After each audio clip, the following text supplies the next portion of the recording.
Welcome to the Grid Podcast, Episode 9. Our goal is to educate and to bring hard-hitting truths about America's critical infrastructure. I'm your host, Maria Sumnicht. Political opinions expressed in this podcast by participants are their own opinion and not necessarily that of the Grid Podcast. Please hit the subscribe and the notification bell and the like so you can be notified when we go live. Today, our topic is demystifying nuclear. The term nuclear energy is taboo, not just in the United States, but internationally as well. So today, we're going to look into the future of nuclear energy and something called small modular reactors, SMRs for short, and the advancement in technology that have made it more resilient, economical, and a viable energy source than any other green alternative energy. Today, we're honored to have and welcome David Moran, who is a distributed energy resource developer and is a resilient microgrid director on the National EMP Task Force on National and Homeland Security. Welcome, David. Why don't you tell us a bit about yourself? Hey, welcome. Thank you, Maria, for hosting me. As well, I'd like to go ahead and get our viewers and other grid warriors to go ahead, like, share, and please hit that subscribe button. Yeah, Let's thank you. get her numbers up, guys. So, Thank yes, you. I'm David Moran with Energy Field Security. I'm a distributed energy resource developer since about 2010. And today, I'd like to go ahead and share with you our idea for how to implement these small modular nuclear reactors. And some people ask, okay, what is a small modular nuclear reactor? And I think that having um, uh, somebody that of your talents and understanding would understand that micro nuclear grids, they are often referred to as microgrids powered by nuclear microreactors or the small modular reactor. I will refer to these as SMRs as we go through, but they are emerging as a potential energy solution. Now, these systems often involve compact nuclear reactors, typically producing 1 to 300 megawatts of electricity. That can be a factory built, transported by truck or rail, and integrated into localized microgrids for independent or even grid connection operations.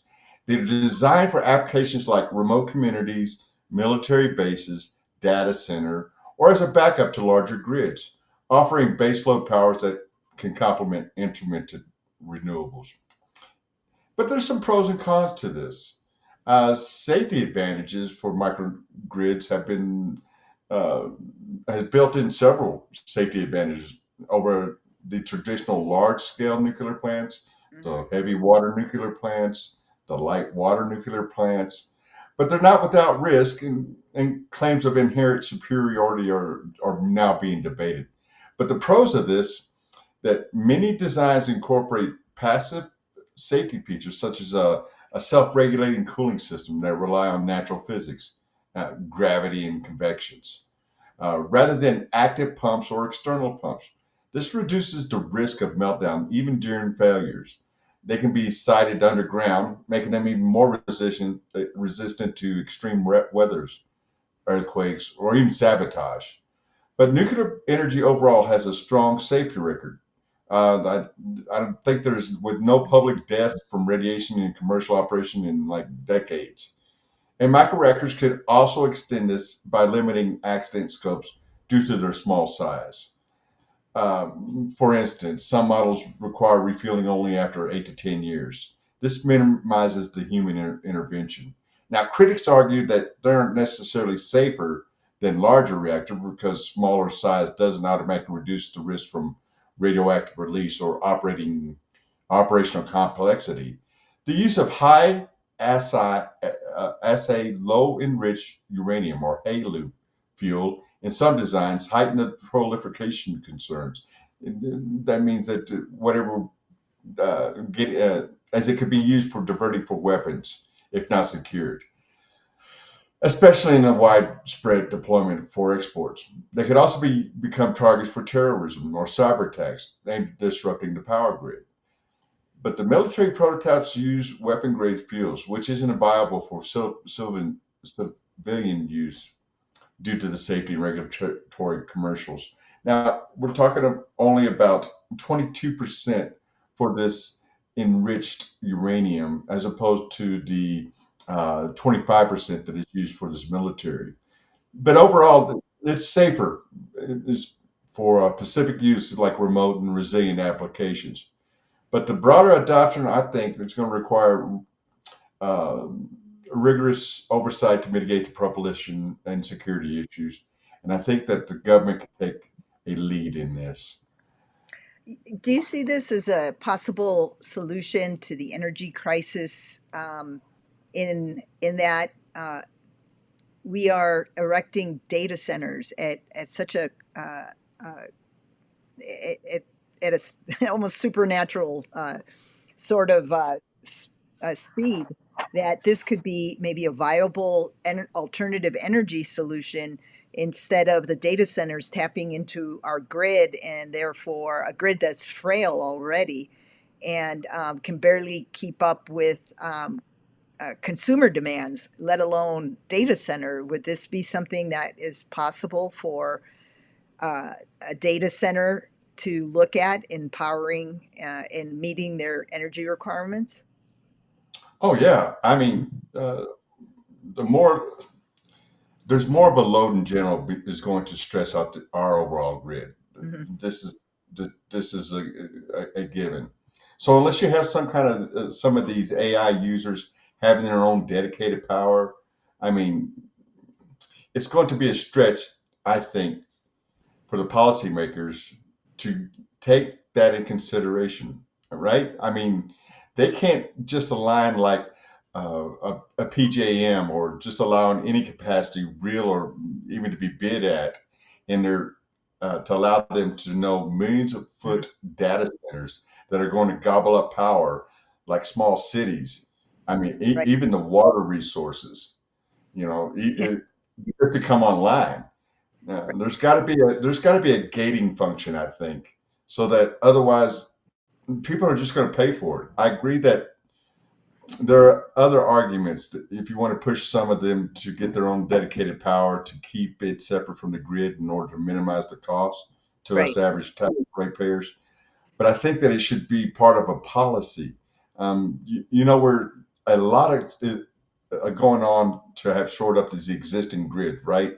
Hmm. Because they've been asleep at the switch for the last 10 years now. It seems like every state has a real portfolio for standards. I mean, it's been 20 years since we've been pushing these dumb things, even in West Virginia. Pushed it and didn't realize until 2015 that after the coal industry was dead, that they finally got rid of their RSPs, right? So every Yeah. state has some of the extreme, and hopefully with what Trump and the D are doing right now in fighting and dismantling these federal climate bureaucracies, and the next step will be pushed to all the states. Uh, so these net zero emission targets or climate goals, right? A Hmm. lot of them have to the electricity grid, but we can't have a bifurcating grid. I agree that the global policy has to be minimized to the average cost of time of electricity. And I think that having diverse mixture of coal, nuclear, natural gas, that we Hmm. shouldn't do all natural gas because the thing we build out more quickly, right? But because down the road we're going to have to deal with higher natural gas prices, potentially that the part of the cost of electricity is going to have to be exported from more LNGs. Now, our market is going to be more tied to international market as far as the gas and tied to oil prices, but we're going to have to import a lot of that volatility. Hmm. Now, nuclear is attractive. It's like 8% of our capacity, and it's almost 20% of our actual generation. So the nuclear industry has punched above its weight class for years now, and we need to remember that. So I think we should start building. coal fire plants again. I mean, if you really want to call out the whole climate argument, build another coal fire plant, right? That is a good baseload power. And then as we go ahead and start streaming up, we should minimize our exposure to the supply issue change and get a supply chain that will um, be nothing more than having our nuclear supply chain Right. in. Well, I think what we're what we're kind of seeing is a lot of misinformation about uh, coal general, coal fire plants, that they're dirty, that they're, there's just a lot of misinformation out there about them, but that it's actually very clean energy and one of the cleanest energy sources that we have out there. And the same goes for nuclear energy. It's just it's got a it's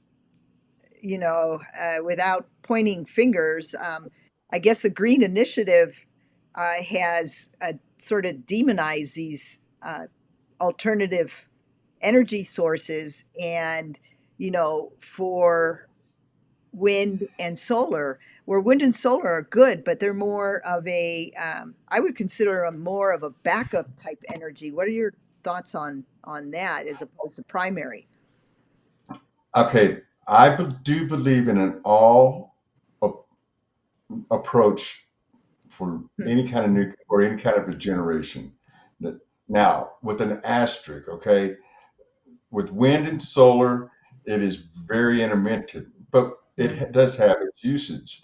If you were Right. to able to go ahead and have um, a solar panel that's producing, let's say, hydrogen to power a, uh, a communication hub or a radio tower, that this would be able to go ahead and be able to put remote access points without having the need to have them run electricity out to it.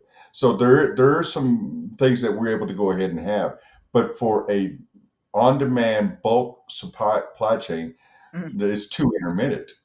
Right. So all these subsidies that I feel that the government would give to the wind and solar and this renewable should now be emphasized and directed toward a nuclear pathway. Hmm. Uh, it seems like this will be a formula for building a stronger, cleaner, resilient, infrastructures, and not just in electricity, communication, and our water.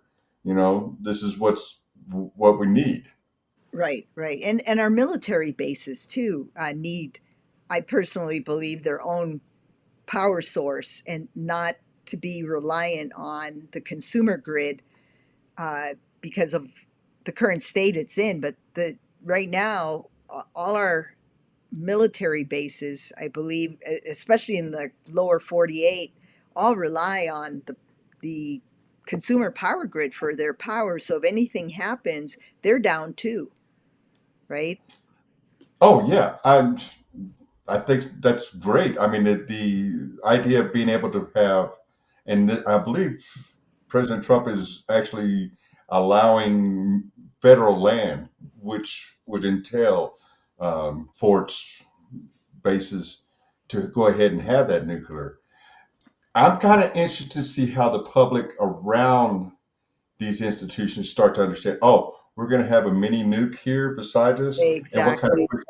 what kind of pushback the community will have Yeah. as far as operating a nuclear reactor that close. Now, it'd be a great idea to go ahead and have um, uh, that test happen, uh, but I would like to see it happen in my idea, in which I was explained, which I gave an RFI response to the now defunct grid deployment office. Oh my goodness! But it was actually to go ahead and get to the uranium sites and build out the supply chain there first. In my idea, this uranium mining is a dying art. It is an art. it's a traditional art that, where these people have know how to go ahead and mine uranium Mhm. deposits. To go underground and bring that ore up is uh, a legacy. It's passed on, but traditional.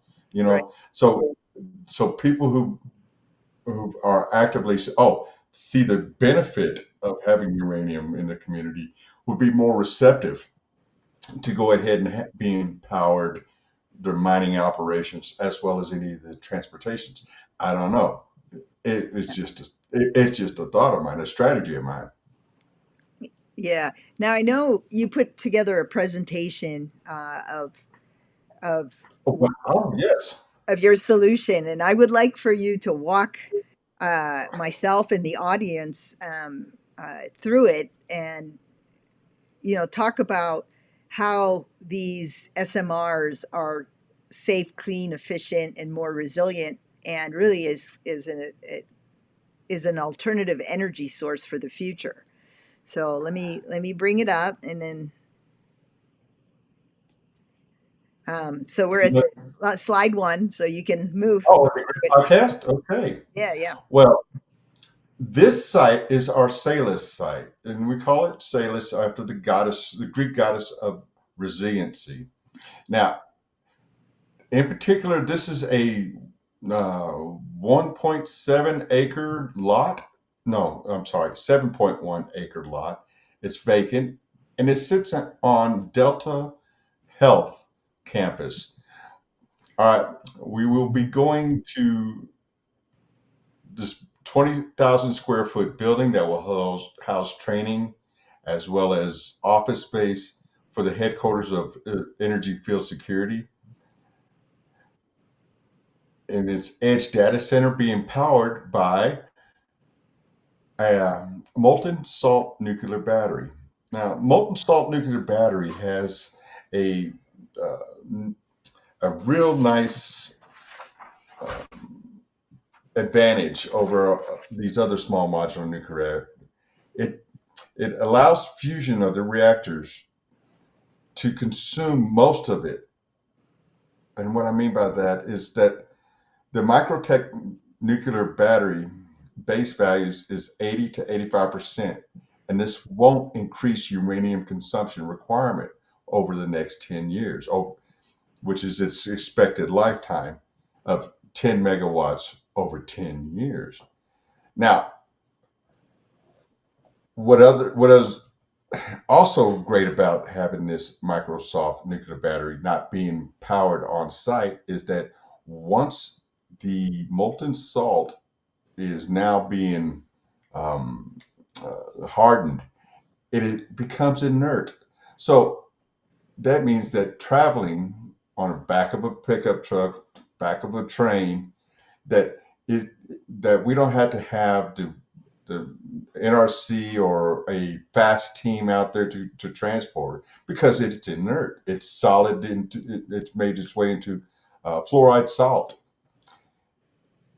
One of these advantages that I love about micronuclear, our partner here, who have a team of builders already. Uh, I don't know. Can you see my notes down at the bottom? yeah. Idaho Energy, yeah. Uh, they have the capabilities of manufacturing 800 of these Microsoft nuclear batteries over the next 36 months right now. Which means they have enough yellow cake to go ahead and get this done, as well as the premier technology people, the secure vault people. Uh, and in this, they have what they call a um, walk away safe design. And we can get into designs and how many manufacturers of small modular nuclear reactors there are if you want to. But in particular, what they're are suggesting is that in this containerized, there is a heat plug at the bottom of this molten salt fissile material that if it starts to overheat, it drains all that fissile material away from the rods, making it start to become inert. So there's no heat up on it. It's like a freeze valve on a transmission. It pops, it drains, it's gone. So, But one of the biggest, and they have a module already at the Idaho National Laboratories that's been operating this April 3 years. It'll be 3 years that it's in total operation. mhm, And it's testing their unique design with with all these small modular reactors. The the flange that connects the heat transfer unit to the machine to the reactor itself actually starts to melt. It starts to melt. So the metal to metal flange connecting the heat exchanger to the reactor doesn't have a long lifetime, and is a source of a failure in the past.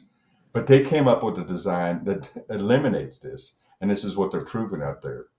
So they're Microsoft Nuclear not being them being able to go ahead and refueling offsite, as well as having a fail-safe or walk away humanless intervention to any kind of overheating, as well as just like it suggests as a battery, in which you see two of these units up here. Once one goes in, you can go ahead and plug in another one so that you can have continuous operations so that you're not having any downtime. um, So, can I ask you a quick question for people who might be wondering? When you say Microsoft, you don't mean Microsoft, Bill Gates, oh or no, I'm okay, that, I just sorry. wanted to clear that up. Yeah, that's a whole different. I just wanted to clear that up because I know the people that aren't familiar probably wouldn't would associate that. What's Microsoft doing in this? You know, It's micronuclear. I apologize. I that's misspoke. right. That's right. I just wanted to clarify that for the audience. So, Our biggest idea, though, is to make hydrogen from these nuclears. It's called pink hydrogen, being powered by nuke, electrolyzed water to make hydrogen. Now, hydrogen is the most abundant element in the universe. It is safer as far as any um, battery storage for it. mhm.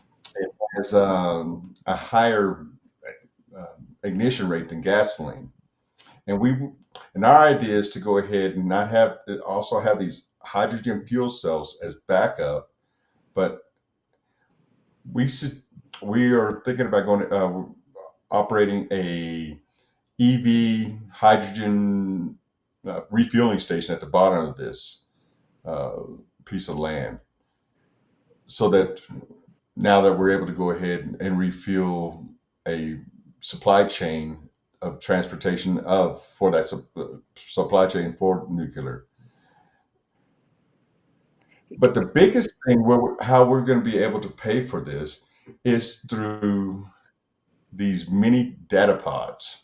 We we have quantum as our um, technology Mhm. advisors for actually splitting up. Inside this building, there are 3 to 4 of these 40-foot containers that are EMP hardened that now have the ability to go ahead and house 102 the new GPU 20 Mhm. racks for it. But the idea is to actually take the data that's stored there and distribute it amongst 3 different units so that you only need 2 units to reconstruct any of the data points. All right. The idea is that we would like to go ahead and have this would be our first site, but as we get other sites together, whether they be running on renewables, hydrogen, in particular hydro units, that any of these power hubs, this technology can control 300 other power sources or power hubs. And out of those power hubs, we can control another 3,000 devices. Mhm. And with the ability to go ahead and island off. It's not a matter if, but when we are attacked, we can island off any of these power hubs Right. and reconstruct the energy still by operating at 100% in a degraded mode. But mgrid is our hydro turbine producers, 5 megawatts continuous power. Our Vanquish ballistic fencing will go ahead and protect it some more. We have other software strategic people that are uh, part of this. Oh, So we have. we lost your feed on the. Oh no! How about now? Am I back? Hello, hello, hello. Yeah, you got to share it again. We just lost. Oh, okay. We lost uh, the presentation. I think Okay. you yeah. Let me share another window. Okay. I want to go ahead and share Oh, these perfect. particular pictures. Mm-hmm. Uh, how how do we pay for this? Like I said, we're looking for the government to go ahead and subsidize instead of the renewable a nuclear, and I think this is going to happen. Um, but I see the ability for the private sector Yeah. uh, to go ahead and step up to be independently helping construction workers or distributed energy resource to build out these small modular nuclear reactors. I'm not, where I think the Vogel price point was 16,000 uh, per kilowatt. With their unit 3 and unit 4. I mean, ideally, if when they first started with the first two Vogel plants, there was 75 to 8,000 um, per kilowatt, and that was acceptable to Georgia, the Georgia Electrical, uh, their provider. Mm-hmm. But once it doubled up, and there's a lot of reasons why it doubled up, uh, causing Westinghouse to actually um, go file for bankruptcy, I believe. Um, but that their AP 1000, there's no orders here in the United States. It's only overseas. I think they got 2 units going to Poland and one to Bulgaria. And the one in Bulgaria, they just got there the beginning of this month having a change of leadership there, who are going to frown on the idea of having um, the citizens, the cost of the building it passed on to the citizens. So I don't know if it hasn't broke ground, but there's like 4 of these AP 1000s operating in China. Now,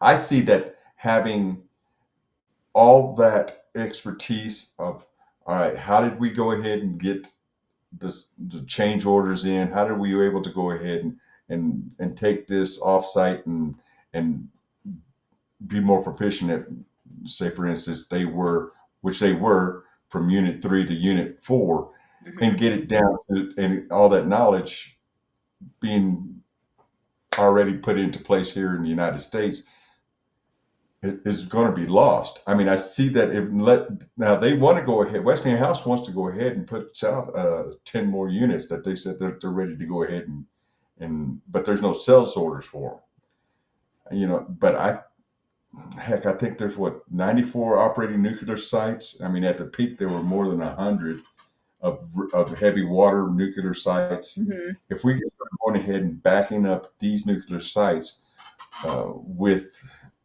any of these small modular nuclear reactors, I think is going to be the way to go ahead and first get our foot in the door to start building these small modular nuclear reactors. They're already your license for it. It's already operating there. Now we can go ahead and start saying, all right, how do we implement not only the personnel, but the procedures and as well. Hmm. as being able to say, hey, next step would be the federal lands, and I think we're smart enough that we can go ahead on several tracks here. I think we can go ahead and say, all right, let's do all the nuclear plants and supply the federal lands with it. But with 50 different commercial designs on, uh, I mean, of small modular nuclear reactors, this cost that we're wanting to push for or can be absorbed uh, by us consumers. I mean, truly, uh, what we have the ability to do. Oh, there's that comparative nuclear construction. Yeah, there you go. 15,972 for both of their was actual. Yeah, the, and it's far cheaper to build in China and India. They're doing because of the less of the regulations, because of the of not being able to have the government behind us. Right, right. Now, quick question. You showed us about a 7 acre uh, uh, facility for an SMR. So the people don't think they're these little suitcase nukes. It's actually a power plant, but it's just not what a nuclear power plant. If you take a look at um, 3 Mile Yes, Island or anything like that, I mean, it's huge. It's acres. It's acres. yes. Many acres, and maybe 50, 60, maybe even more than that, 100 acres of land. But this is in a small site. You can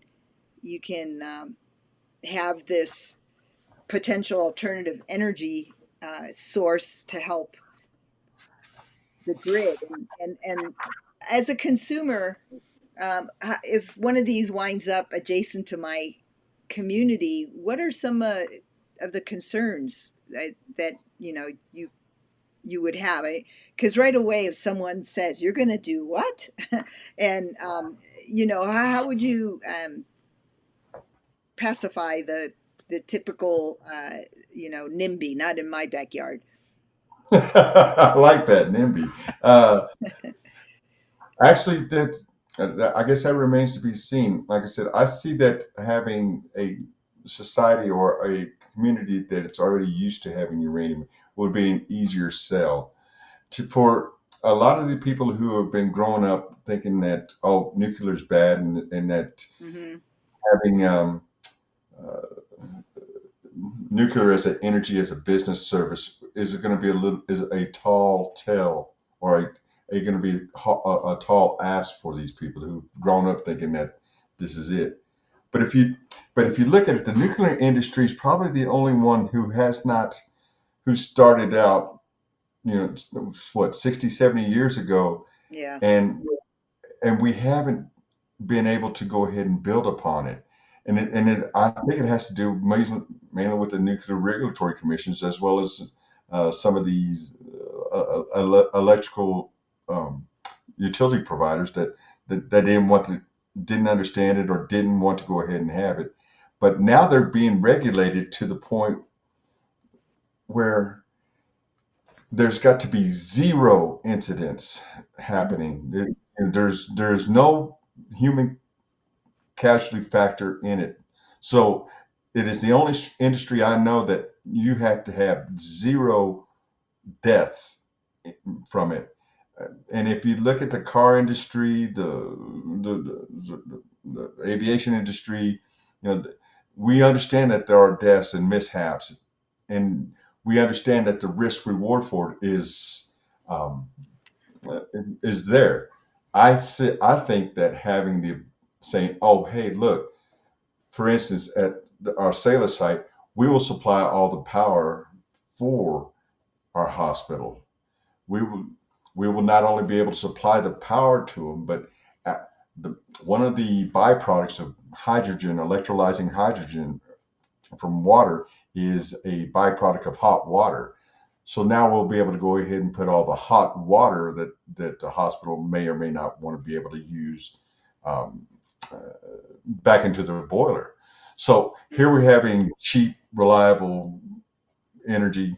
Now we're having hot water that all they can use, as well as being able to go ahead and perhaps uh, get some uh, water produced for sterilization. So now we're saying, all right, the risks now outweigh, or the rewards Right. outweigh the risk, and this is the selling point that we're going to go for this particular site. But as it goes on, I think it has to do with this newer generation, and I do see that it is being more um, actively being sought after. So it's loosening up some of its capabilities. But once we get the regulation, the NRC out from saying, "Hey, look, you're going to have to go ahead and protect this from an airplane crash," which what they threw off Vogel and made it more expensive was that they changed the, once they went ahead and said approved the design, they said no, no, no, now you got to go ahead and protect it from an airplane, and that's what Now drove up the price. drones, right? And it, and now drones, yeah, and now drones.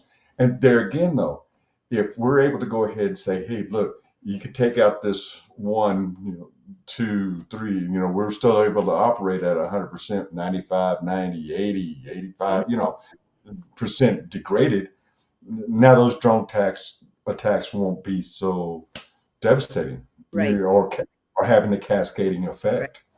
Right. And one of the other things as I was reading through some of the materials was um, most nuclear power plants, the traditional ones that we know, which I believe the average age of them now is close to 60 years old, if not, that's the average age. I mean, we haven't really built any in about 40 years, right? So, is that they need to be next to water, right? The light Water, water ones do, but the yeah, molten salt battery doesn't. right, exactly, exactly. And so that's a huge benefit. It's no longer this water draw, or um, in the case of Fukushima, water is your friend, but it can easily turn into your enemy Hmm. as a tsunami. So the fact that these can be built somewhere where there isn't the need for water is another thing, and a byproduct is hot water, right? Um, which then can be used as maybe as hydro, some sort of steam electric, right? I don't know. I'm just kind of throwing stuff out there that I was just reading through. Um, we have a question here by Stephen Curtis. It says, "Don't the data centers specifically request and even help products produce nuclear power as opposed to natural gas, or worse, wind and solar?" Oh, hey, Stephen, thanks for joining our podcast. Oh, so if I'm understanding your question right, they request to have nuclear power as opposed to natural gas. I think Meta in Louisiana is the one that's going to be powering their facility. What is it? A million acres facility Hmm. in Louisiana with natural gas. But as they have that component in to go ahead and start so that they can start dominating AI, they are actually going ahead and building in a small modular nuclear on site so they can go ahead and transfer for it. So, uh, so my understanding is that some people understand that, hey, there's going to have to be a natural uh, pathway to small modular nuclear reactors, like we're doing here with our mgrid, with our hydrogen turbines, that we're going to be able to go ahead and produce a small 5 megawatt until we can get to the 10 megawatt. So I think it's happening there. And it's funny that Meta's also building out a in El Paso a $1.5 billion 1 gigawatt. Uh, I think it's 1 gigawatt. Anyway, it, part of the Huron AI campus. along with that Richland Parish, Louisiana. So the things that are happening are they see the need to have these nuclear options, and I'd like to go ahead and talk to you, Steve, if you want to later on about how who's that? Not Elon, but oh, what's his Open AI. I forget the guy's name, but he's building out his AI data center with the thought of like your concept of taking the mostly unused uh, uranium storage and using it. So he's building his data center there in Texas also, so that he can go ahead and get uh, that unused powerhouse to it. All right, cool. Thank you. Thank you. And I'd like your help too. Got any other questions? I don't see any at this time, but what is the best approach, do you believe? Because a lot of this is going to be educating the public on what exactly an SMR is, and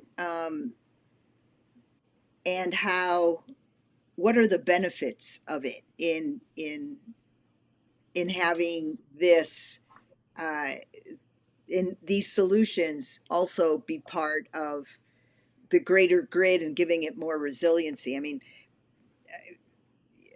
obviously, when anyone mentions nuclear, you get your protesters out, um, and so what would you say to that? To help educate, um, people on the other side meaning the green energy people who would then take up a picket line against anything nuclear just because the word is in there.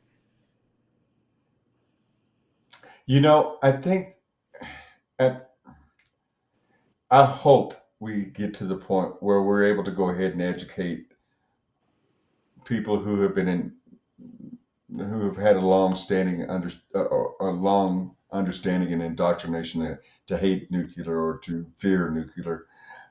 I hope we get to that point, Maria. Really, my mate, I want to go ahead, and I'm afraid it's going to take a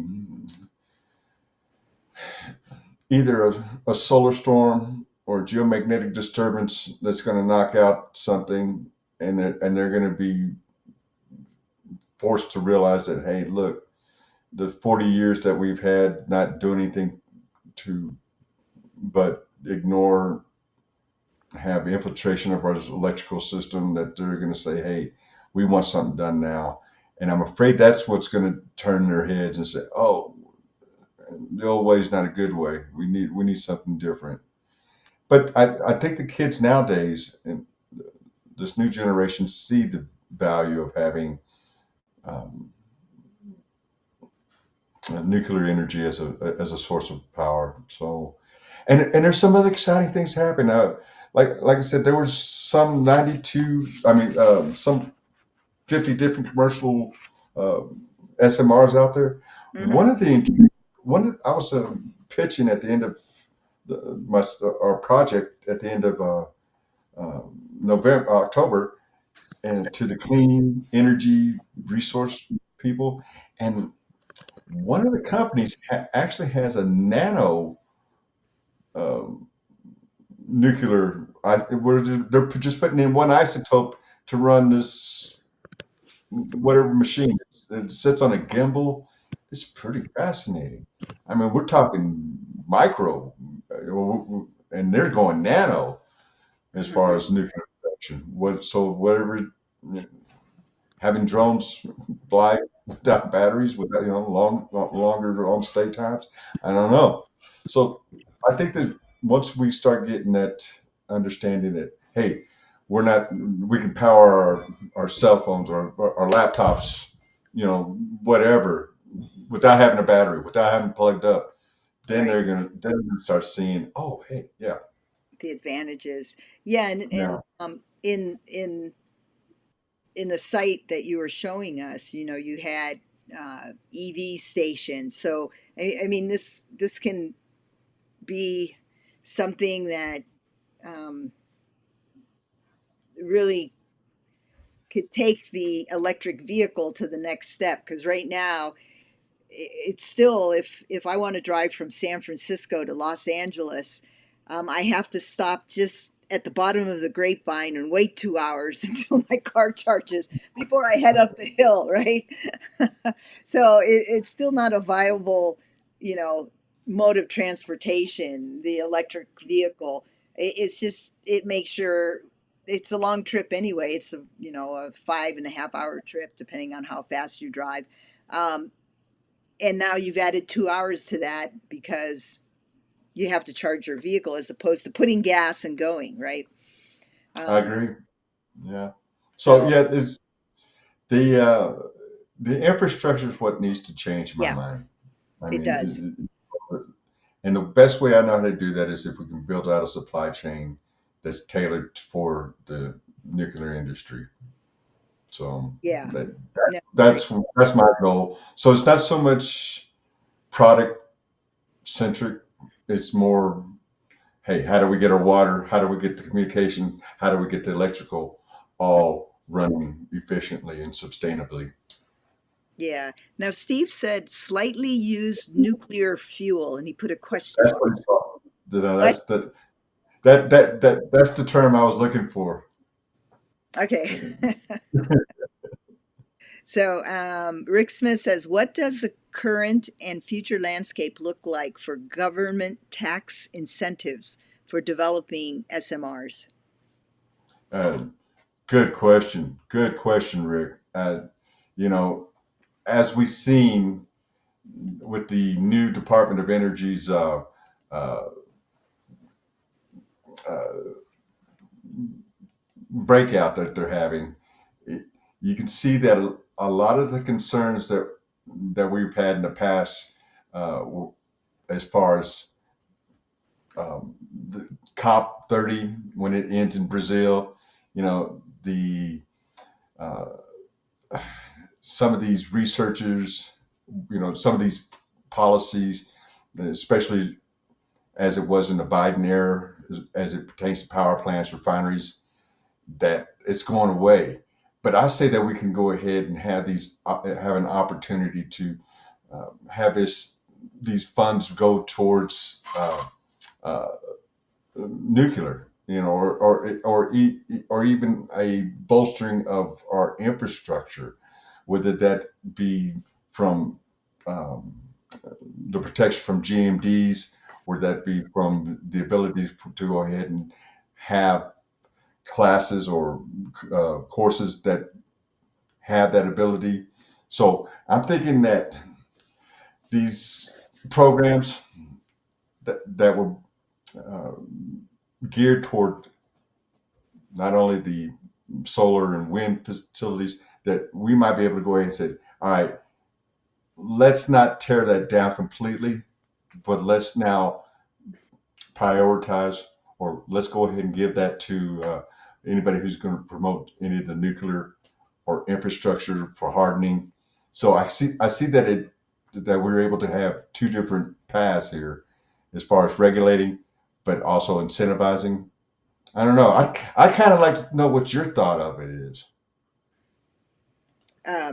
Rick's or mine? Oh, Rick's. I would assume Rick's because I have none. Rick's. To incentivize, wow. What can the government do to incentivize the growth of this industry?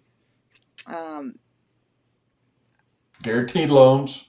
Guaranteed loans, yes, that's one thing. Also grants, um, Exactly. grant setting up grants to for the building of these things, just or maybe expanding current security grants like the urban. There's a grant called the Urban Area Security Initiative, the UASI, and it revolves anything security around urban areas, right? Because people in the countryside, I think, are going to be more resilient than the urban areas when the lights go out. And keeping our cities from utter chaos in a grid down situation, I think is, should be the primary focus on the government helping protect the American people. Yeah, and so Yeah, I think that once we get um, Wall Street to understand that by committing to constructions or sponsoring, private equities funds, or mm, who are active in this infrastructures, can actually have fund structures that are evergreen.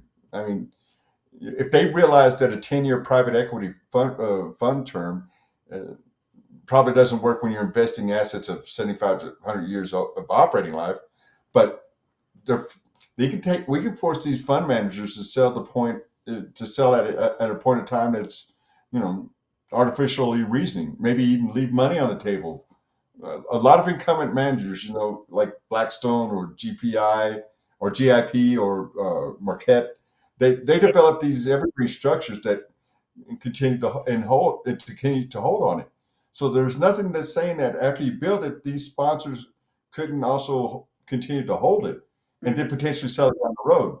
So once they have options, and once we get to that point where they're logically thinking to have both of those potential tracks, right, and that they have the flexibility, and that a lot of the counterparts that are be involved in these decisions will be able to think that the White House needs this kind of coordinating, this kind of process. I don't know, just something to kick it off. right, I right, like. I think if it's left up to us consumers, that we will find a capitalistic way to go ahead and get this done. right. I agree. Joseph Robel asks, is there a country leading in nuclear energy use? That I would say China. I would say China. Uh, like I said, I don't see anything happening in Germany. It, uh, Poland is too volatile. Like I said, Bulgaria, they're not rich enough to go ahead and get it started. But China, I would for operating small modular AP 1000 operating there. I think, mhm, and plus they built up their coal firing plants, so yeah. I What think they're about on the way. they're on their way? Yeah. Yeah, I find it interesting. It's they seem to be leading the way in many areas at this point in time, and um, if we don't figure out our energy needs, um, there's no way to win the quote unquote AI race, right? And and that to me is the biggest hurdle in all this is is energy, is having enough energy for the for everyone, for the people, and but yet having um, meeting the needs of these data centers that are popping up just about everywhere these days. Um, But it's going to be, my thought is that it's going to be easier to go ahead and have selling points of the water usage, as mhm. well as taking some of the water resources to power it, and on a smaller scale than having these mega hyperscale AI data centers that's Right, taking up what, 700 acres, 1 million gallons of water a day, and there's you can mitigate some of the with recycling, but now it's tainted. Now that water's tainted, and where you gonna put it what are back you going to do into? it? Yeah, Yeah, exactly. right. I think that's what people don't realize is that water is tainted once it goes through the data center and does whatever it does in there. It is basically uh, water that actually has to go out to sea, Yeah, uh, right? It can't be used to even water your lawn. I mean, it's it's contaminated. tainted. Yeah, it's Yeah. contaminated. Absolutely. And so that's what then that's what I liked about out of all the designs that I was able to see from any of these small modular nuclear reactors. That it was from micronuclear tech's capabilities of having that the natural circulation of how things flow, Mhm. less things to break, less that I'm the typical type kind of guy that I say, okay, I like when I push a rock off the edge of a cliff, it falls down. I'm not having to manipulate it to go, what Right. have you. So, so anything that's natural, anything that's doesn't require, you know, squeezing a balloon and getting all the pieces back into place is Now, it's a little bit tough. are there any other byproducts of SMRs? You know, of course, in nuclear, you have your spent nuclear rods that you have to put away, you know, in lead cases and bury them for 10,000 years. I don't know. Is there any drawbacks like that? Well, and there again, our strategic partners, micronuclear tech, Yep. they take it out. We take it up to Idaho, up to their labs, refurbish it, replenish it, seal it back up, and send it back out again. So any of that is mitigated from on site. So all the contaminants, all that, they're not having to use water, heavy water, light water, or even water in order to go ahead and have that. Uh, Right, you right. So know, basically, it's renewable in a way, right? The way it's I'm, definitely cleaner. It's definitely cleaner. yeah. It's definitely cleaner. So, and as we go on, this technology can now, so now that 10 megawatt can be for 20 years. As we get it, we're able to go ahead and get the longevity down. Now we're able to go ahead and have that ability to see um, a training force, a supply chain, you Mm-hmm. know, a, from the mining to the manufacturing of these, of whatever these, you want to talk about chips, having a data center or production manufacturing of IC chips, all done with nuclear power, building up that supply chain so Right. that, and Yeah. I think that's where we can go ahead and say, if or when we have a black sky event, we'll be able to have a industry that can go ahead and bring our Western way of life back. Right. If we have the data centers that are storing long-term storage of data, that we're not requiring our kids or our grandkids to um, lose all the knowledge that we've gained up to this point in our Western way of life. Mm-hmm. And ideally, I like to see that happening. How much time we have to do it depends on the regulators. Right. Right. We have another question by Joseph. Do you see the military needed on site at AI at all new nuclear reactor sites to protect them? Can you see that question on your side? I do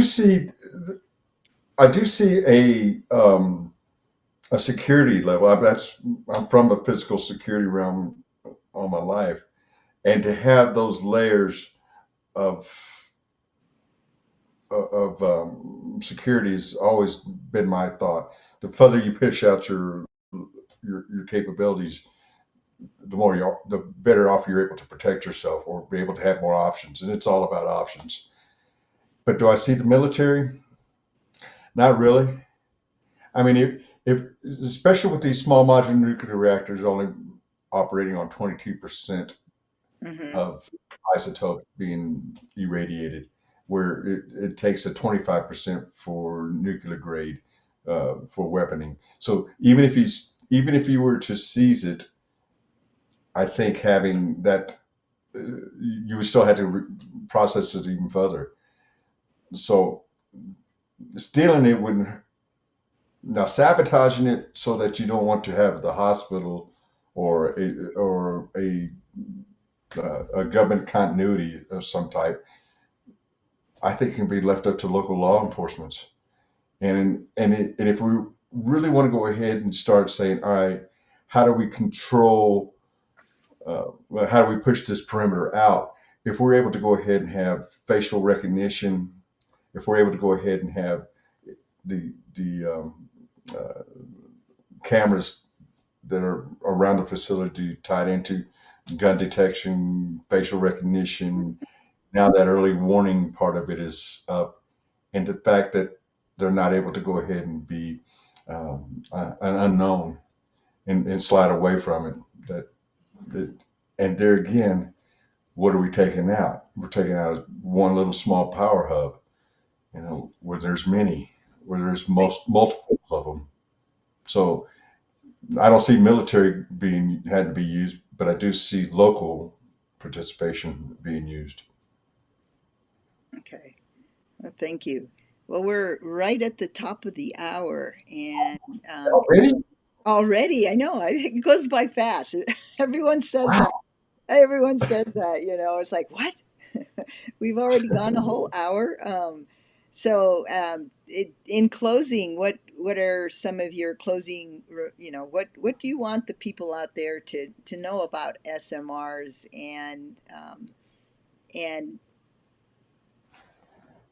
really just pitching it to the American people? Because as you and I both know, something needs to be done, and this seems to Well, I be. think the problem is our critical infrastructure, where it was built for peacetime consumption. Our This frail, vulnerable electrical, hell, water and our communication is built on alternating current generations and the distribution.